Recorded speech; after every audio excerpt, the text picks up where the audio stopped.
Hank Longo is one of America's top-ranked water ski jumpers.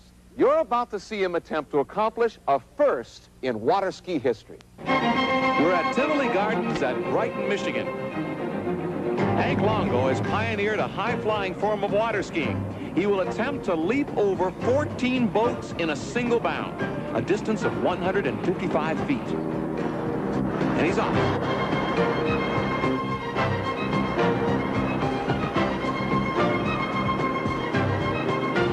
This jump is an amazing test of high-powered speed and split-second timing. Hank will approach the ski ramp at a speed of almost 60 miles per hour.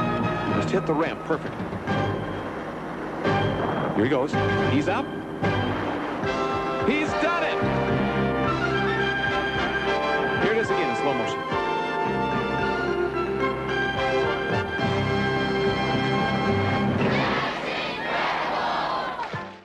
Welcome to the Get Stoked podcast with Paul Stokes. Life lessons learned on the water that you can apply to everyday life.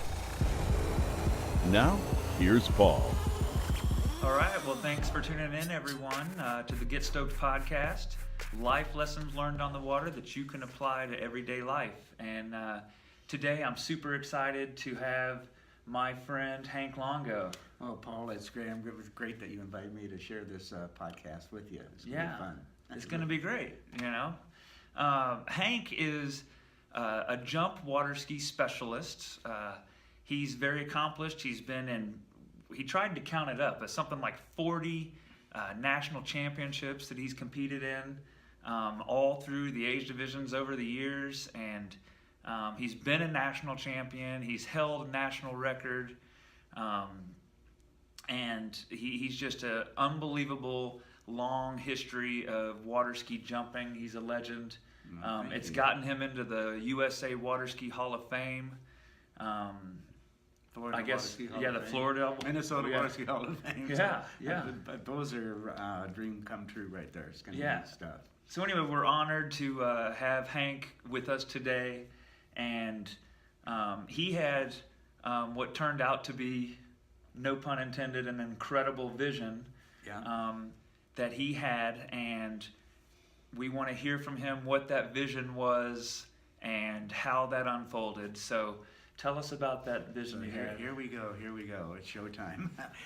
Okay, so back in the day, there was this TV show, That's Incredible, was the biggest reality TV show in the world, like, you know, America's Got Talent today and The Voice and all that. I remember watching it, loved it. It was fantastic. And you had all these people doing these crazy stunts. That's what it was all about. So I'm sitting on my couch one day watching That's Incredible, and this guy is on a motorcycle, and he comes like an Evel Knievel type stunt where he comes roaring down this track and jumps over all these ski buses or school buses, and as he lands, you know, it hits me. It's like, oh my gosh, if you water ski jumped over a bunch of boats, I bet you could get on that. It's incredible. Oh, cool. So that's how this whole thing There's began. the vision. We can do this. We can do this. So, of course, I had never jumped over any boats before, so that was the challenge. And so once you have the vision, you actually have to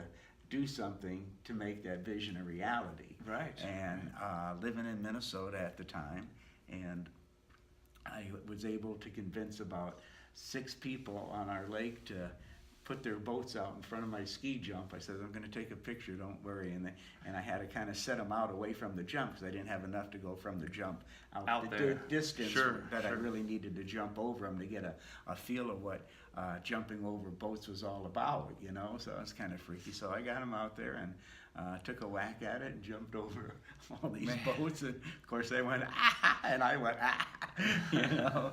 And I go, okay, that's what we need to do.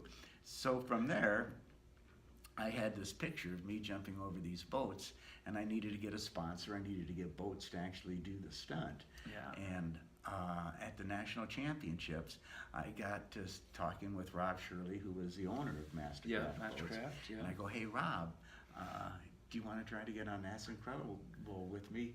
me jumping over, you know, a bunch of Mastercraft boats. Yeah, so you're sharing your vision Yes. with others that can help you fulfill Exactly, it. exactly. So Rob buys into it and invites me to the Mastercraft Boat Owners Reunion at Okay, Cypress Gardens, perfect. Florida. Cool. It's the water ski capital of the world. I'm going to do my stunt at the At water ski capital of the world, you know, in front of thousands of Yeah. people in the stadiums. It was like, oh my gosh. Now, I'm living up in Minnesota at the time.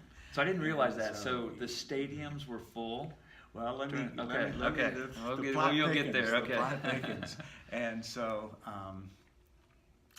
I get invited down to do this stunt in October. And I come down, and I'm down there for a week practicing every day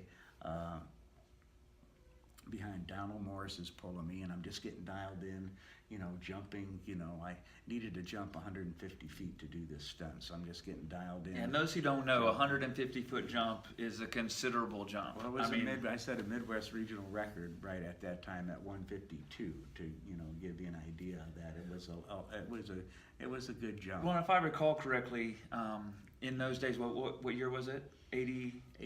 When this was in 82. When I In did 82. So the world record at the time in 82, the world record, like the best of the best, the world record of all ages, all professionals, like the best of the best, the world record was what, in the 190s? Yeah, I don't think 200 had been broken. Yeah, 200 had not been broken until mid to late 80s, for sure, not before 85. Yeah. So we got a jump. You had to have a jump that Yep, I figured 30, if I jumped 30, feet 30, that- 40 feet short Yeah, of a world record. I had to, and I based it on, you know, if I went out the front or this jump didn't go right, I could still have enough momentum to get over the boat. Sure. You couldn't say I gotta have my best jump to get over the boat. Yeah, you had to get over the boats. You Yeah. had to get it over, and if you calculated what a bad jump was, that's where you wanted to stop, you know. So anyhow, the day of the event, I practiced for a week with Donnie and get all dialed in. And Saturday, the day of the big show, I'm so excited. I get down to the ski lake, the show circle, and this horrific wind was coming from the other side of Lake Eloise. And Lake Eloise is a big lake. Big lake, So big by the lake. time the waves got to the show circle, it was like a little ocean. They were, you know, you couldn't even ski in them. Now, did they have the breakwater then? They didn't have the. They didn't I have don't the think they breakwater? had the breakwater then. Okay. And so these waves, there's no way you're going to be able to ski in it. So now I'm devastated. The dream just flew out the window, and I'm standing there, and Lynn Novakowski comes up and he goes, "Well, we've got a jump sitting out in the lake. Yeah. You know, in Lake Eloise, you can drag it over to Lake Summit, which was a small lake on the side of the gardens that was beautiful conditions over there. So I take the jump over there, and So here's a little lesson, right, on your vision, right? On your journey to your vision, things aren't always going to go as planned, always right? go bend, you So know. just because you get hit with a curveball, Yeah. you find a way, you make a little adjustment, Mhm. and you find your way to keep moving towards your Yeah, vision. So keep moving forward. So you moved the jump over to, what is so I it, Lake moved the Summit? Moved the jump over Lake Summit. Okay. Got it anchored down, put in a little, you know, a couple of buoys for boat guides for my boat driver. Well, Donald Morris, who I'd been training with all week long, didn't show up on Saturday because it was day off, and he was known to be a little bit of a teetotaler, you know, on the weekends. And so who knows No Don. what happened to him. So now I've got a new boat driver.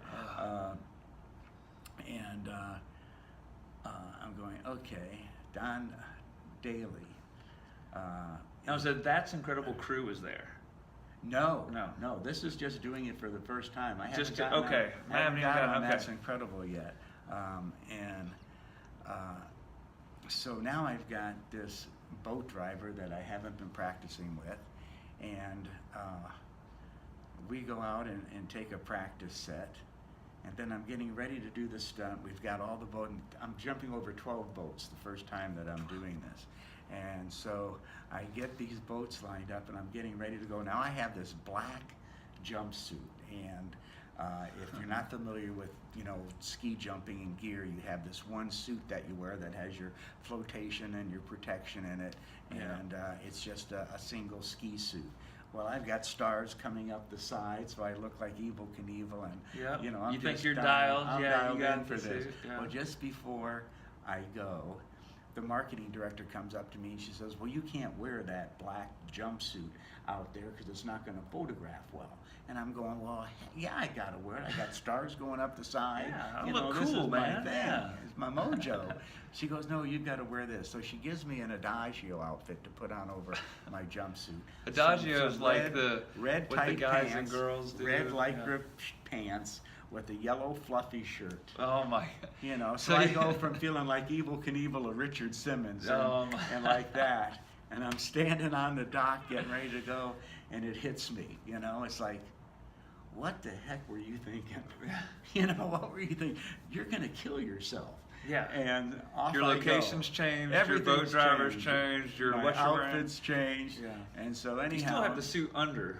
yeah, I got it under. So you got your but, padding with so, you. you know, you just gotta forget about how you look right now and just focus on doing this jump. So I jump over the 12 boats, and my buddy Ron Clifford gets a good Ron picture Clifford, of it. And Now when you say you jumped over 12 boats, did you how much did you clear them? oh, I cleared them by a bit. You know, Okay. I mean, I probably 12 feet or so. And the 12 boats stacked, and of course they're probably trying to stay rub rail to rub rail, but how far out is 12 boats? 12 boats is probably out about 115 feet, something like that. Okay. Just to So, put a little perspective Yeah, in. so you've got to. And of course, at that distance, it's still 3 foot off the water. Yeah, it's still, you know, so like I'm saying, if I go out the front, I got to make sure I can go 120 feet on my face, you know. And So Ron Clifford got this picture. Ron Clifford gets this picture, and the people from the gardens were going to really market this thing for me. Sure. You know, and I kept calling the gal, the marketing director, and no, nothing's happened, and no, nothing's happened, and you know, we were supposed to get these pictures for the National Enquirer because that's where people want to know, and she didn't do anything, and it would just bum me out because, you know, here we've gone through all of this to make this happen, and it just kind of got flushed down the drain, and I'm sitting there watching That's Incredible again one night, and at the end of the show they say, if you have a stunt, you know, send it in. Send it in to, you know, That's Incredible, blah, blah, blah, Burbank, California, whatever. So I send this photo of me jumping the boats. Just a photo. Just a photo. And a letter. and it's some in kind of letter. it's in the wintertime. I'm up in Minnesota, and I'm at the little local pub. It's like a Friday night or something, so I'm after work hanging out with some friends of mine. And one of the fellows that worked for me came in and sat down and joined us, and he goes, oh, by the way, That's Incredible called you, and I left your phone number. Yeah, they didn't just call your cell phone. Well, you There didn't was have no a cell phone, yeah, you yeah. know. He says, I left their phone number on your desk in your office. So I go barreling Boom. back to my office, and I call them, and they go, yeah, we'd like to do this stunt. And I says, well, I've got everything under control now. I said, I've got a ski lake, I've got everything. You just need to show up with the film crew. And they say, okay, we're going to film it in June. So come June, we go to Tivoli Gardens in Brighton, Michigan. My friend's lake, Paul Michigan. Bull, Okay. had his own private ski lake, and I actually helped him develop the ski lake when I got out of college. So it was like a home site for me. And another friend of mine owned the Mastercraft dealership a half an hour away, so he brought all the boats. Now I'm going to jump over 14 boats because 13 wasn't a good number. Oh, and so we go to 14 boats, and I bring my boat driver, I bring my photographer, because now you get into the vision of all this. When I first saw this guy jump over all these buses, I had a vision of jumping What it over looked all like. these boats. Yeah, and after doing it at the gardens, you know, I still had my vision of how this needed to look on TV Sure. to be spectacular. Where the angles, And where the cameras, angles yeah. were. So when the film crew got there, Spanky Spangler, who is this whacked out, Good name. Oh, He's gotta be incredible. whacked out with he's a name like he's that. this incredible stunt guy, Hollywood hero stunt man. He jumps Spank out of Spangler? helicopters. Spanky Spangler. Spanky Spangler. He drives Look cars that guy off up. of ramps. He had the world record for driving a car off a ramp into a lake at like 238 feet or something crazy. This guy, I love the guy. And so we had a ball. Well, he comes down there and he's freaking out because he goes, oh my gosh, you got all the boats, you got everything organized. Usually I go to these things and I'm building ramps and helping them get their act together. And I says, no, we got it all set. You need a camera guy there and you need a camera guy there. Yeah. So, you know, there it was. And then all of a sudden here it is showtime, and you know, I had 14 boats out there, and I jumped them 4 times that day. Oh wow! You know, because you had to get a take. You didn't know if anything was going to happen. Right. You know, it's a live shoot, so you know, it's like, let's run this one again. So it was exciting. And not once, not twice, 4 times. 4 times, and so you know. Then were any of them close, or did you have you were kind of dialed in and? Yeah, I had one. I had one that I didn't hit quite right. I didn't get my little left. Just little pucker. Line drive and just went over the back of that your one kick. boat. And I'm going, whoa, that was exciting. Okay, take it in. That's enough for the day. And it you know, turned out to be a great feature. And you know, so they like captured what they needed. People, yeah. 30 million people around the world got to watch this stunt. To see that. Yeah. And it was just amazing. And of course, every time I watch the video, it still freaks me out that I did this. Right. Because when you stand on the front of the jump and you look out, and you see all these boats, and you're going, holy moly, you got to go that far? Right. And it just, it was incredible. It was incredible. That was incredible, right? Yeah. So you're going to have the opportunity to see this. We're going to share this footage as part of this episode. So if it's not the full footage, we'll definitely include some links in the descriptions on YouTube. So bounce over to this video on YouTube if you need to. But one way or another, you're going to have access to this footage, right? Yeah, right. Definitely. So, what a great story about having a vision and something. Boom! I'm going to do this. This is a dream of mine now. It's my goal. This is my vision, and doing the work, overcoming the hurdles. Mm-hmm. You know, dealing with the curveballs, switching it up, having some people let you down that you thought were helping you, exactly, and picking it up and, you know, going the extra mile on your own, keeping your eyes open for opportunity. You know, you watched the show and you saw that, and boom, action. Yeah. You just got to keep your vision alive and keep going for it. So, talking to you about this. You had this great accomplishment and you fulfilled this vision, and in the meantime, during your life, you've been a writer of books and you've shared books, and this spawned an additional vision of yours to inspire kids that may or may not have a mentor or someone to coach them or someone to look up to in life.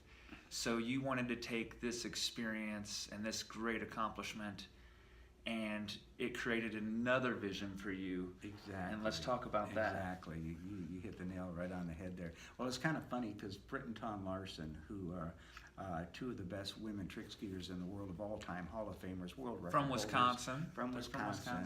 And they just set the world on fire. Since they were in the girls division, they reigned for 11, 12 years. Something. Yeah, It was an incredible unbelievable career for incredible. Identical twins. So one would win, the other one would win, set a world record, the other one set a world record. Just phenomenal story. So fun to watch. But they inspired me at such a young age. They're competing, doing these incredible tricks. And when you're in the World Championship, the Masters, you're under the most intense pressure that you can be. And I'm going, these young girls are doing this amazing stuff, and they're kids. And another perfect example of that are girl gymnasts that are in the Olympics, and they're 13, 14 years old, the dedication or whatever, and hard work at the biggest they put stage in the world, and they can do these incredible, amazing maneuvers under such intense pressure. And I go, you know what, if more kids, they could run a business if they just were given the outline of what they needed to do. They've got the mental capability, they've got the discipline, they've got the intelligence.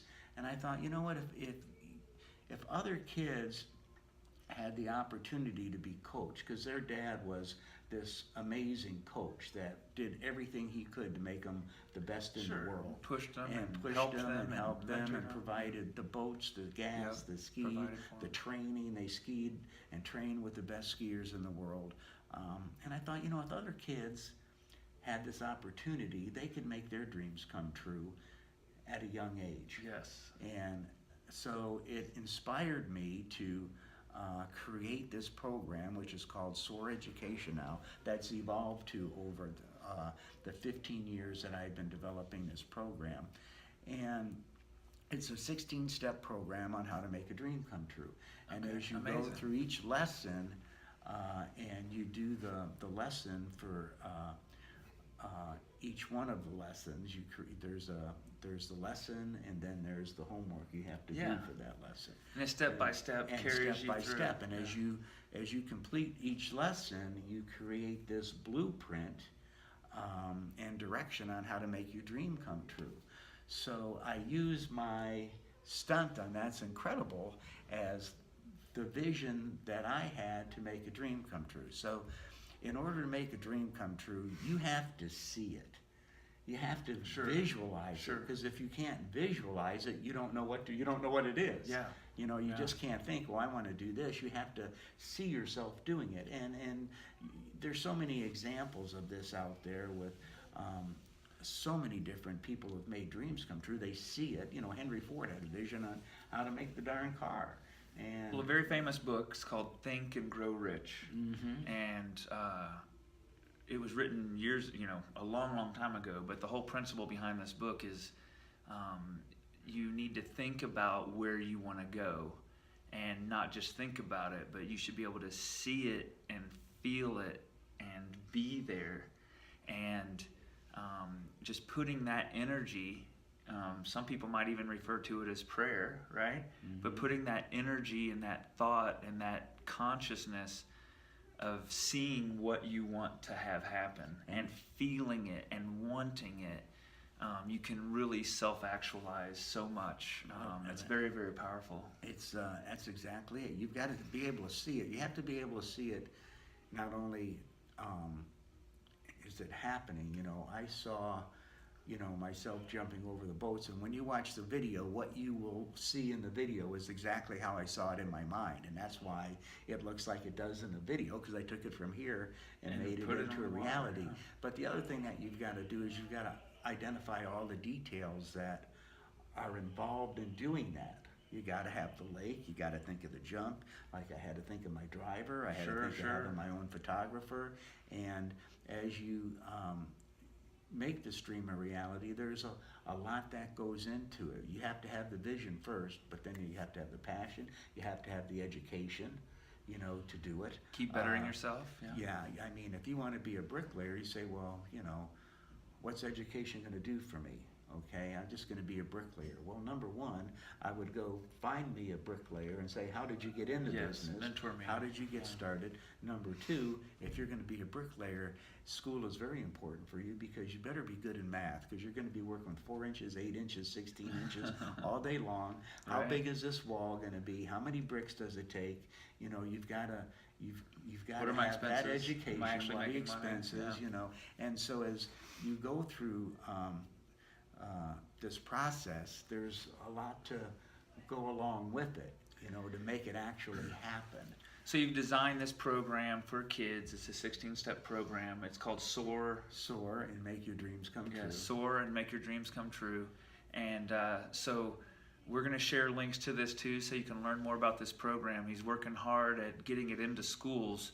So tell us where you are now with the project, and where your vision is moving forward for impacting these SOAR kids. education and impacting these kids. Well, just recently got it into some kids, into some schools. Yeah, and this is, you know, this program goes anywhere, I'd say, from middle school up.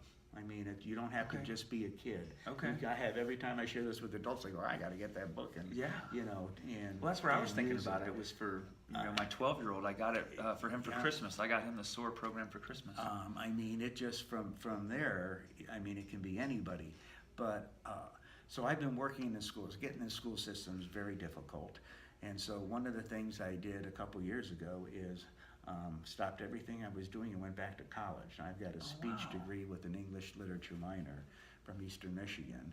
But then I went to Polk State College to go through their Teachers Preparation Institute, because I knew that if I was going to present this properly, I needed to have actually a teacher's education. Some credentials behind you to too. go along with it, to understand really how you teach and what the school system is looking for.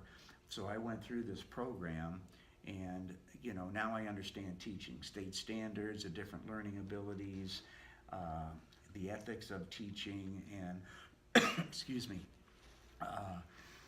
So now when I created the program, I've got all, they can't say, well, you don't have any state standards in here. And I go, how many do you want? I've got them, I can do whatever you want with the state standard.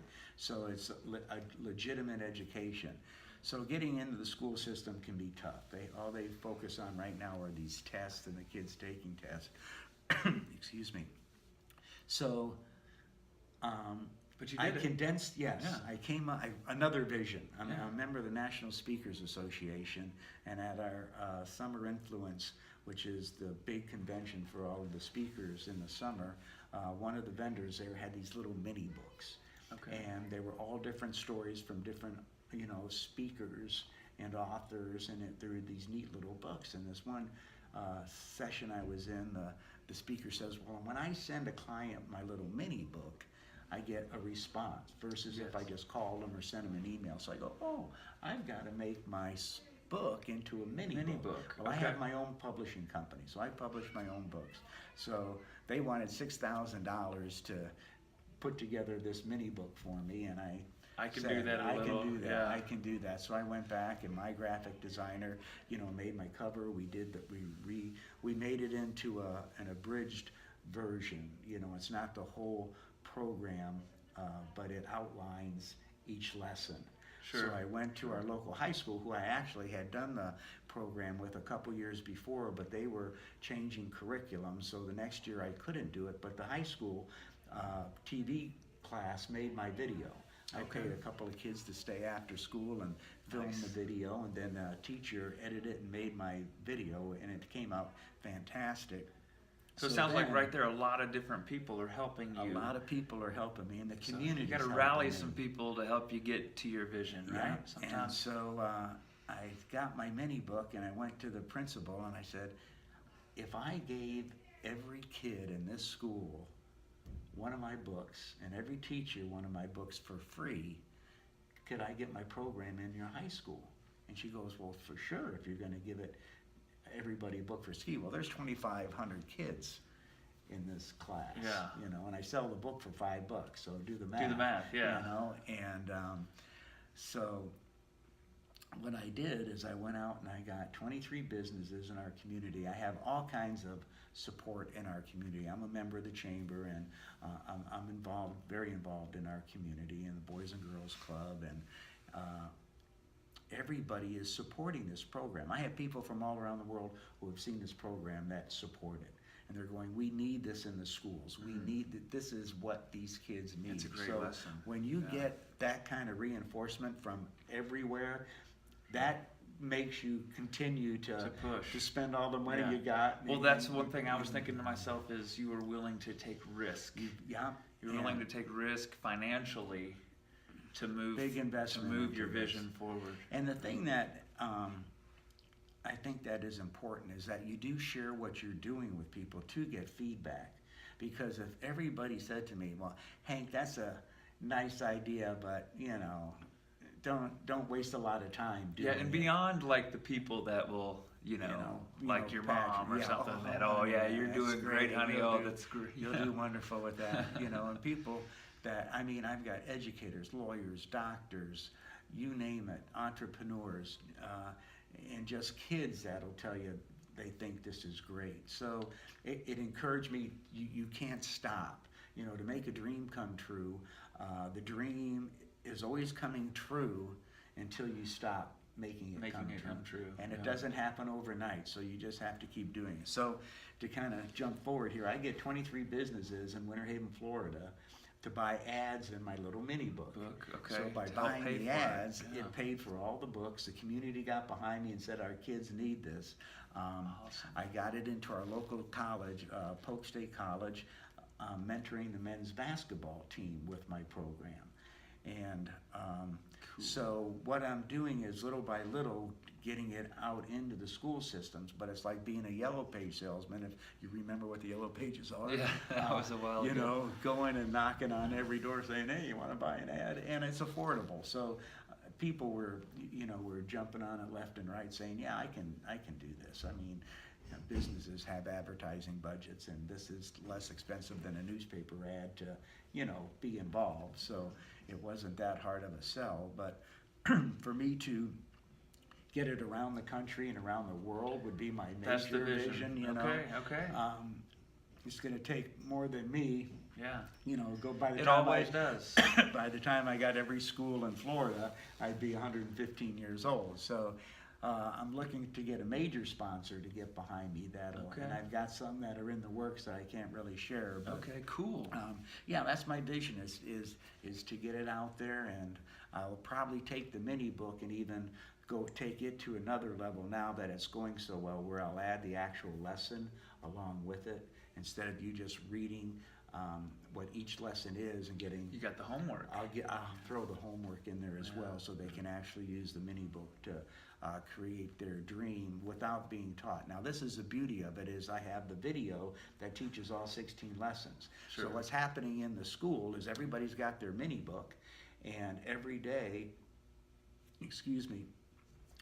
there's a period where they have TV, and during this period they have a syndicated news program that they get, and then they also have their school TV program where the kids, you know, okay, it's homecoming week, and, you know, make sure you get your tickets. They have their own broadcasting team that, you know, broadcast during this period as well. Sure. So every day these students have like 20 minutes of TV. Well, once a week they'll play one of my lessons during that TV class. So Awesome. you know, the teacher can help mentor the kids through they've got the mini book, they've got me So teaching they the can help lesson. run through it. Yeah, Sure. so they can go through each lesson and the homework that they can do by watching my video every week. So that accomplishes it. But to go one step further with this stream, if now I put the lesson in the little mini book, they'll have the whole thing right there in a little mini book without having to watch the video, although the video is entertaining because I try to be entertaining teaching. Yeah, the you're an program. entertaining I try to be guy. an entertaining, You're an entertaining guy. So, yeah, and just helping these kids, and it's remarkable, and I brag about this a little bit because it's so humbling and it's so flattering, but, you know, when I come in to teach this program, I've done it for years at the Great American Teach-In that they have every year. They invite business people to come in and talk to the students. Well, I'll go into middle schools, and that can be the roughest audience to deal with that you can imagine. And they'll go, who's this old guy? What's he going to talk about, you know? And so then I get talking about vision and a dream, and I show them the video of me jumping over all the boats. Then you got them. You know, hey, Mr. Longo, you autographed my forehead, and Yeah. Mr. Longo, you autographed my book bag, and they love it. And the kids in high school, it's amazing. I had one girl come up to me after it was the last day of school, and I was there handing out the videos that I just had made, and this girl comes into this class where I was, and she goes, "Can I get my picture taken with you?" And I'm going, "Sure." Superstar. And she goes, "Will you come across the hall, because all the kids in my class want to meet you?" So it's flattering that this is the response I'm getting from the kids, and they like it, and they want to learn it. So that even reinforces you more to keep on your mission, you know, because if the kids are digging you and they like it, then it's a done deal. Well, there's no doubt you're making an impact, and it all starts with a vision, right? We're going to wrap things up here, but you know, I would motivate you if you have dreams, if you have a vision, and you truly want it. You have to be thinking about it. You have to have the vision. You have to go for it. You have to surround yourself with people that can help you. You have to ask for help. Share your vision.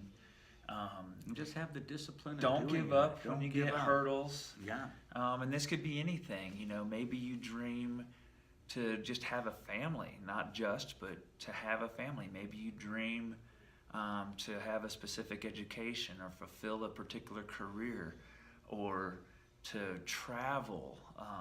Whatever your vision is, you know, stick with it and go for it and have Just a good don't give time up. along the way. It's That's all right. about the journey That's on the right. way, right? It is. And enjoy every day. Every day is a blessing. So You need to be thankful and carry on.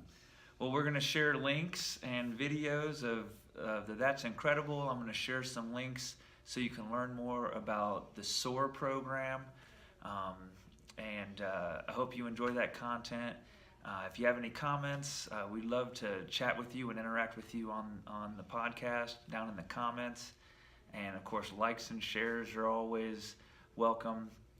And head over to ontheballpaul.com and sign up for our email list so you can get notified, or go to YouTube and subscribe, because we want to make this podcast an impact. We want to impact you, help you fulfill your goals and visions and be the best version of you through life lessons learned on the water. Thank you so much, Welcome, Hank. Paul. I'm stoked. Yep, You I'm folks stoked soar too. out there. All right, take a SOAR. Catch you later.